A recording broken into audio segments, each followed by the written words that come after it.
Salut tout le monde, c'est GG, bienvenue à cette nouvelle vidéo. Aujourd'hui, présentation de la toute nouvelle collection Altaïa micro voiture d'antan. Donc là, on est en présence des 4 premiers modèles de la collection. Donc les modèles sont des miniatures au 1/43e issus du fabricant XO et sont présentés en boîte vitrine. Donc là, c'est que du plus. Alors, pour petite histoire, les micro voitures, c'est quoi? C'est des voitures petites, relativement petites, avec une ou deux places, et tout simplement elles ont vu le jour après la Seconde Guerre mondiale, parce qu'une question d'économie, les gens ils n'avaient pas les moyens de se racheter des véhicules, de grands véhicules. Du coup les fabricants ont pensé à construire des petites voitures qui sont automatiquement moins puissantes et qui coûtaient automatiquement moins cher. Et voilà, et on est en présence de certaines de ces micro voitures. Et donc Altaïa a décidé de faire une collection, alors qui sort un petit peu de l'ordinaire, parce que tout simplement des micro voitures c'est vraiment super sympa pour ceux qui connaissent. Et franchement je pense qu'on va en prendre plein les yeux avec cette collection, avec des bouilles inédites de voitures. Donc comme d'habitude il y aura un lien en description, le lien de la collection plus le code promo qui sera marqué dans la description de la vidéo. N'hésitez pas non plus à vous abonner si vous souhaitez faire toute la collection. Vous savez comment ça fonctionne. Voilà, maintenant on va découvrir dans les moindres détails les 4 premiers modèles de cette collection. Donc là, on est en présence d'une petite... Alors, on va faire le tour. Donc, comme d'habitude, une boîte en plastique de protection super sympa. Une petite image arrière-plan d'une photo d'antan avec le véhicule reproduit, et à l'arrière les caractéristiques de la voiture. Donc là on est en présence d'une Velam Isetta 250. Donc là on peut voir que c'est un moteur de 9,5 chevaux. Donc je vous avais dit, hein, c'est vraiment petit. La plupart d'ailleurs ont utilisé des moteurs, là c'est un moteur de 236 cm3, ont utilisé des moteurs de mobylettes et autres scooters pour tout simplement les loger dans le compartiment moteur. Voilà, la petite Isetta peut monter à 85 km/h pour un poids de 320 kg. Donc autant dire que voilà. Et il y en a eu 7115 de produites en Velam Isetta 250. Je précise bien, alors pourquoi Velam Isetta? Parce que Velam c'est une entreprise française. Et la Isetta, c'est vrai qu'on a l'habitude de la voir badgée BMW, parce que tout simplement c'est le fabricant ISO qui a demandé à Velam et à BMW de créer une voiture. Et donc voilà, c'est le résultat de cette étude et tout. Et donc il y en a certaines qui sont badgées Velam Isetta et d'autres sont badgées BMW Isetta. Donc la BMW Isetta a été produite à beaucoup plus d'exemplaires que la Velam Isetta. Donc là on est en présence d'une Velam Isetta de 1957. Donc comme je vous ai dit, voilà, c'est après-guerre. Les pays sont en reconstruction, les usines, faut qu'elles se relancent. Donc voilà, on va l'ouvrir et on va la regarder, la découvrir de plus près. Alors toujours une superbe finition.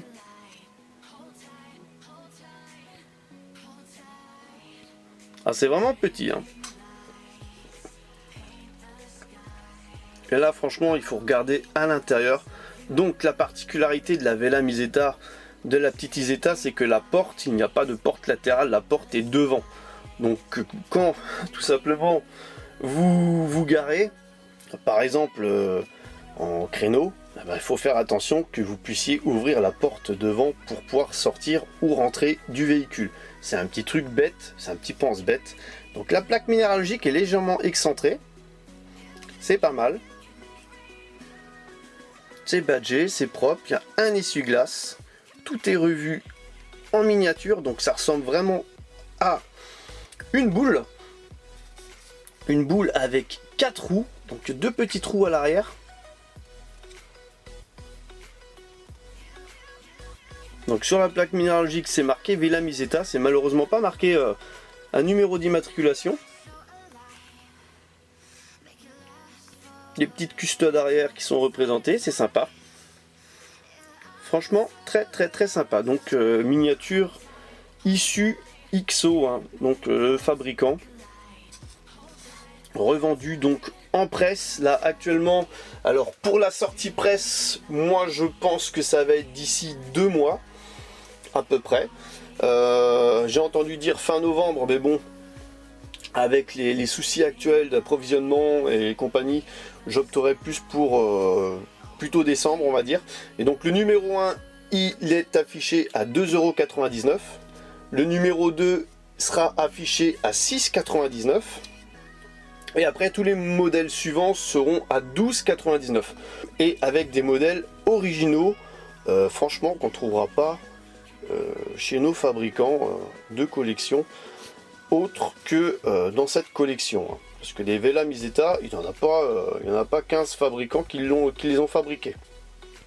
Voilà pour le premier modèle. On va passer au deuxième modèle.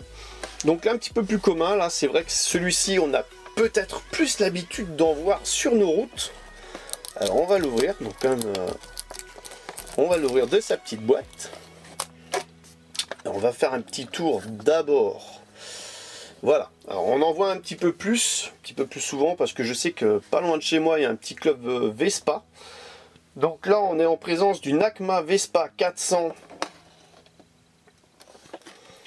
Alors, Vespa à l'époque, pour histoire, ils construisent d'ailleurs toujours des scooters, hein, mais à l'époque, pour se relancer, ils ont décidé de fabriquer des petites voitures, des voiturettes, avec un moteur un petit peu plus poussé, donc un petit moteur de 13 chevaux, qui fait 393 cm3, et bien sûr que la miniature a 2 places, vitesse max 85-90, donc vous voyez on est toujours dans... je préfère personnellement rouler à 85-90 dans une Vespa 400 que dans une Isetta, je sais pas, j'aurais un petit peu plus confiance. Et donc elle a été produite à 30 976 exemplaires quand même, donc c'est pour ça que je vous dis, j'en ai déjà vu moi sur des concentrations, donc j'ai déjà vu aussi des Isetta, mais elles étaient badgées BMW. Pour l'histoire, voilà, donc là, la petite, et franchement c'est mon petit coup de cœur des 4 premiers, franchement je la trouve magnifique. Donc ils ont choisi un bleu d'époque, voiture, franchement, alors moi j'en ai déjà vu en vrai, et je crois que celle que j'ai vue elle était de la même couleur, donc c'est vraiment super bien choisi. Donc elle est de 1957, là pareil, il n'y a pas de plaque minéralogique. Sur la plaque minéralogique, c'est marqué ACMA Vespa 400. Très joli, très sobre l'avant. Cette fois-ci, présence de 2 essuie-glaces. 2 vraies places, entre guillemets, parce que là, c'était une espèce de petite banquette. La capote qui est d'un bleu plus foncé, mais voilà, très joli. La présence du porte-bagages arrière, et ça c'est très beau, ça fait toute la différence avec la valise. Franchement, très belle miniature, très bien réalisée, les jantes d'antan, franchement. Alors celle-ci pour moi c'est mon vrai coup de cœur, mon vrai coup de cœur pour l'instant sur les 4 premiers modèles. C'est celle-ci qui fait le plus chavirer. Vraiment très bien réalisé. Très fidèle au modèle original. Il n'y a rien à dire. Franchement, super cool. Donc, la collection serait en principe constituée d'une 50aine ou d'une 60aine de modèles. Et ouais, ça va être plutôt sympa. Alors je sais pas si moi personnellement je vais acheter tous les modèles, mais je pense que je vais me laisser tenter par certains des modèles parce qu'il y en a vraiment que j'adore. Voilà, en numéro 3, donc celui-là il est proposé à 12,99, celui-ci était proposé à 6,99. On est en présence d'une Messerschmitt, donc FMR TG 500 de 58, donc comme je vous avais dit, hein, c'est toujours après la Seconde Guerre mondiale. les fabricants, alors Messerschmitt, pour ceux qui connaissent pas, c'était un fabricant allemand qui faisait des avions de chasse de fou. Et donc à l'issue de la Seconde Guerre mondiale, ils avaient plus le droit de construire des avions de chasse. Et du coup, ils ont dû, et en plus les usines elles étaient complètement voilà, ravagées, donc ils se sont penchés pour fabriquer des micro-voitures, hein. Et celle-ci, elle est plutôt très originale. Voilà, alors pour les chiffres, on est sur un coupé 2 places. Alors c'est un coupé 2 places façon bobsleigh, hein. Franchement, on est sur un moteur de 20,5 chevaux, donc oui, de 500 cm3 à peu près, 494. Vitesse max de 130 km/h, donc je pense que l'aérodynamisme du véhicule fait que tu peux bombarder. En tout cas à 130 km/h là-dedans, moi j'ai peur, hein. Perso, j'ai peur. Donc le poids il fait 305 kg, en sachant que si tu mets 2 personnes dedans, ben, tu arrives facilement à 420 kg on va dire. Et ils mettent que elle a été fabriquée, produite à 320 exemplaires. Alors là on parle de la 500 Tiger. Alors la 500 Tiger qui a un moteur un petit peu plus puissant, hein, 500 parce qu'à mon avis c'est cm3, et Tiger c'est parce que c'était les moteurs Tigre à l'époque. Et ça c'est une des dernières Messerschmitt entre guillemets sorties, construites, parce que les premières elles n'avaient pas des moteurs, c'était des 250 je crois, beaucoup moins puissantes, et il y a eu quand même beaucoup plus de véhicules de construits que ces 320. Alors personnellement j'en ai déjà vu j'irais 2 ou 3 exemplaires différents, donc c'est pour ça là de 320 ça me paraissait peu. Et on va le découvrir sorti de sa boîte. Donc là il n'y avait pas de scotch. C'est marrant parce qu'Altaïa des fois il y a des scotch, des fois il n'y a pas de scotch. Bon après bon, on s'en fout, on les ouvre, hein. Alors regardez un petit peu la bouille. On a l'impression que ça a une espèce de bouille de grenouille. Heureusement qu'elle n'est pas verte. On dirait qu'il y a des ailes. Des ailes de dodoche avec un espèce de regard, un nez et tout. C'est plutôt très sympa. Donc les 2 places sont en longueur.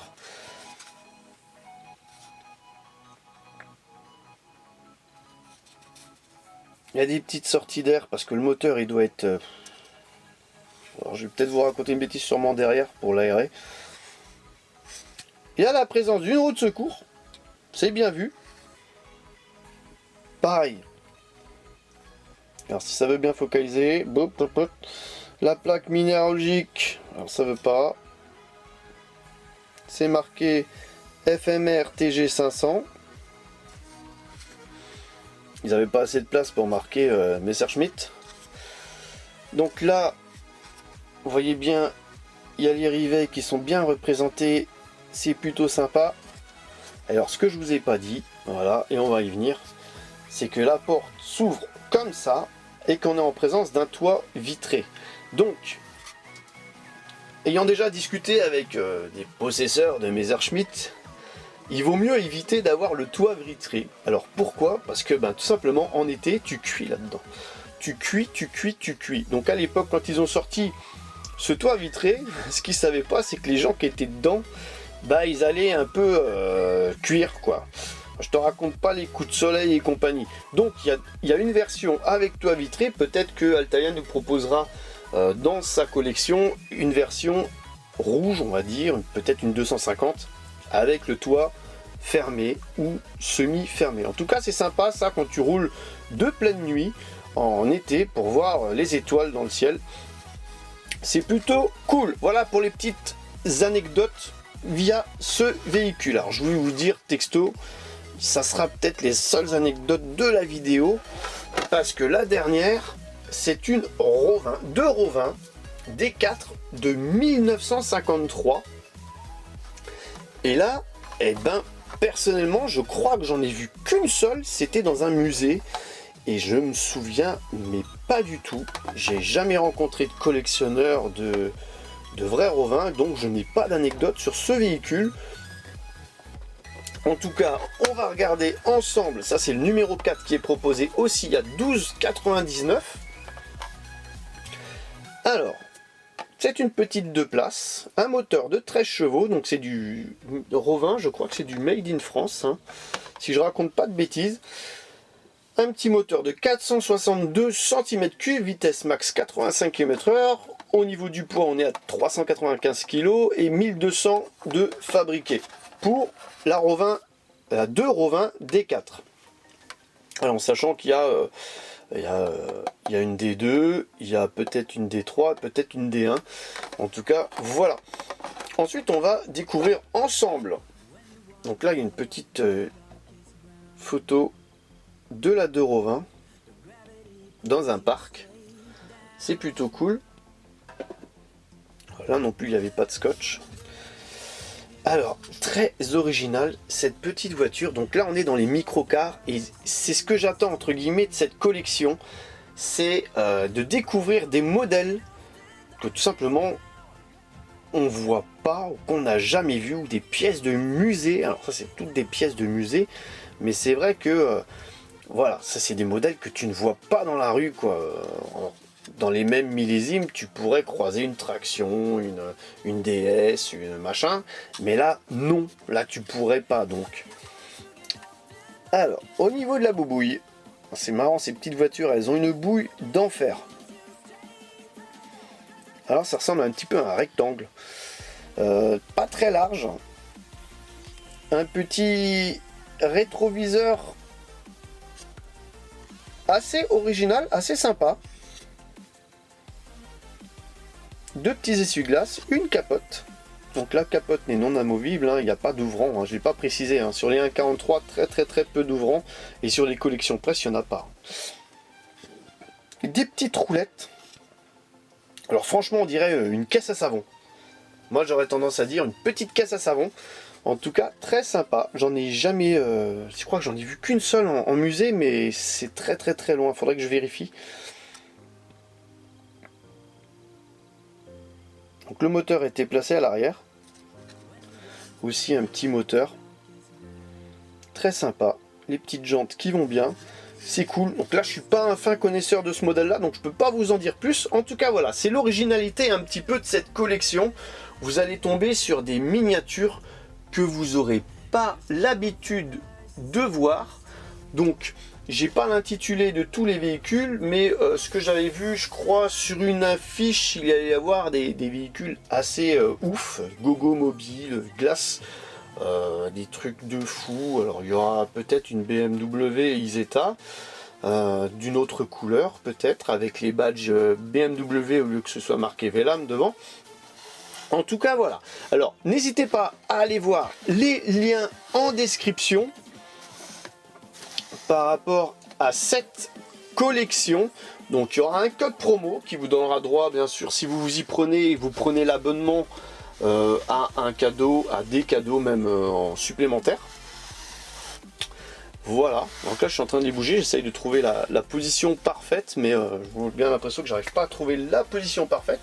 Voilà, en tout cas, moi, ce que j'en dis, c'est que du bonheur, c'est que du plus. Donc, on va dire un modèle, grosso modo, t'es à 12,99 €.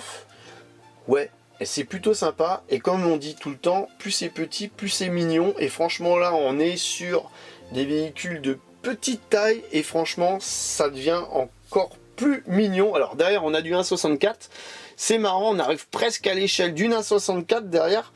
C'est assez badass. Et là, j'ai du 1,43. Alors le 1,43, bon alors c'est du 1,43 mais du vrai 1,43 et on voit que c'est quand même beaucoup plus petit au niveau taille que du 1,43. En tout cas voilà. Donc n'hésitez pas à liker, à aller voir les liens en description, à commenter, à partager et je vous donne rendez-vous pour une prochaine vidéo. Allez, bye bye.